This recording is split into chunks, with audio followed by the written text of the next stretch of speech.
जागू। जागू जागू महफिल सब जागू।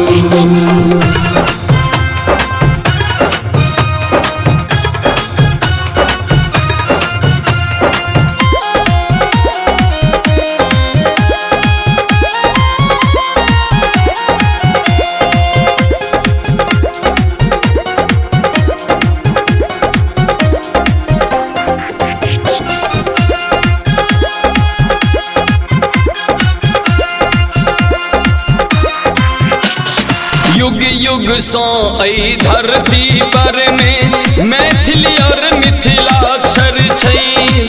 अनेकों काव्य आ ग्रंथक रचना अपना भाषा लिपि में छै।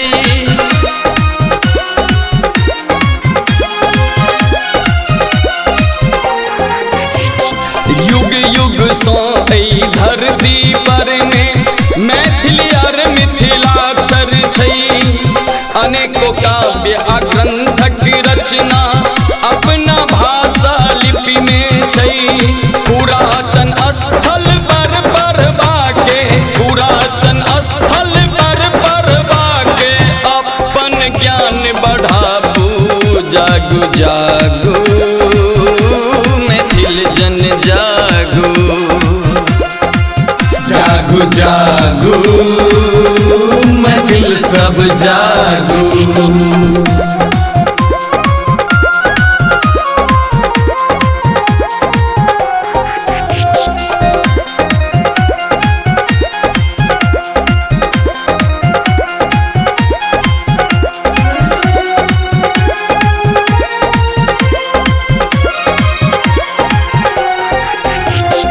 व्हाट्सएप फेसबुक के माध्यम से मंगनी में सब क्यों सीखू। बिना मोल अनमोल भेजैया अपन भाषा लिपि सीखू।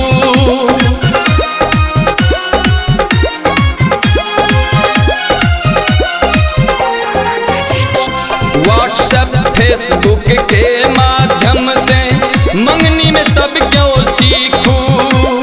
बिना मोल अनमोल भेजैया अपन भाषा लिपि सीखू।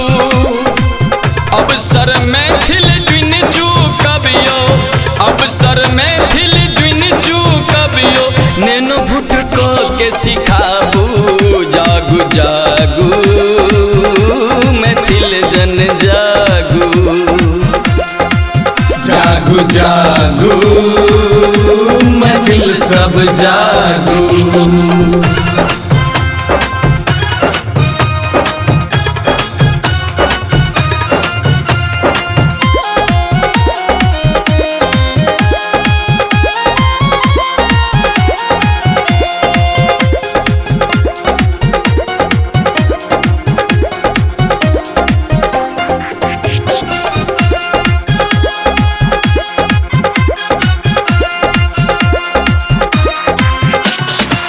घर घर में ई चल रहल छै मिथिलाक्षर साक्षरता अभियान।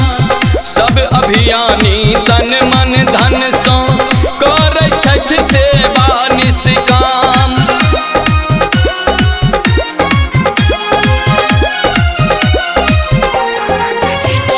घर घर में ई चल रहल छै मिथिलाक्षर साक्षरता अभियान।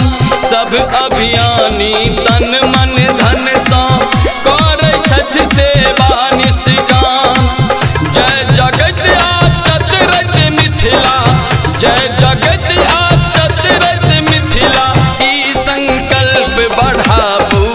जागू जागू मैथिल जन जागू। जागू जागू महफिल सब जागू।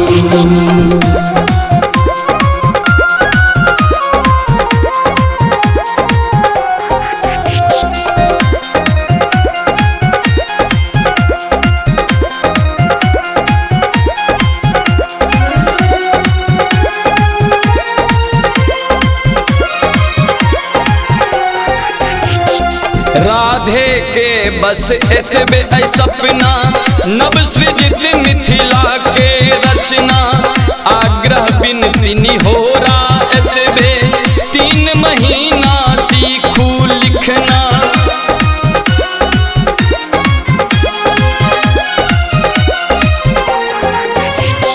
राधे के बस एतबे ऐ सपना नव सृजित मिथिला के रचना आग्रह बिनती निहोरा एतबे 3 महीना सीखू लिखना प्राथमिक शिक्षा मैथिली संग में प्राथमिक शिक्षा मैथिली संग में मिथिलाक्षर लेला बाज लगाबू जागू जागू मैथिल जन जागू